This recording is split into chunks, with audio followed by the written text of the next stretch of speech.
And నాకు మీది రాజా గారిది ఫ్రెండ్షిప్ గురించి తెలుసుకోవాలని కోరిక ఉంది. అదే Tom and Jerry friendship.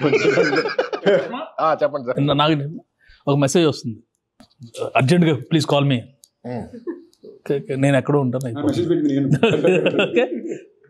Call చేద్దామని నెక్స్ట్ డే మార్నింగ్ వరకు. కొన్నిసార్లు ఏంటంటే 2 సార్లు 3 సార్లు అంటే నేను కాల్ చేస్తాను ఏదైనా something. So if I'm somewhere వెళ్తే I'm out side.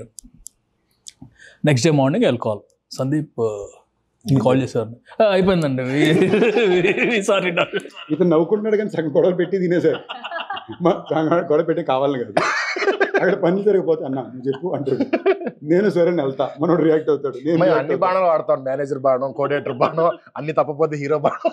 So basically రాజాకి నాకు ఉన్నానంటే ప్రేమ ఎంత ఉందో దాని మీద ఎక్స్పెక్టేషన్స్ కూడా నాకు అంత ఉంది. అదే నాకు ఇక్కడ ఉండే తేడా ఏంటంటే is very proud of him for what is doing today. ఎక్కడ మొదలు పెట్టాడు, ఇవాళ వచ్చి ఇక్కడ దాకా వచ్చిన దానికి అఫ్కోర్స్ అనిల్ గారు కూడా కొంచెం బిగినింగ్ నుంచి రాజా తెలుసు. So very proud of wire is come, but I feel like potential ఇంకా ఉంది. ఆయన ఒక రీజన్ ఊరిని ఎప్పుడు దొబ్బులు పెడుతుంటాను. దొబ్బులు పెట్టా, నా ఫ్రెండ్గా దొబ్బులు పెడతా, ప్రొడ్యూసర్గా నేను ఆయన రాజా గారని అంటాను.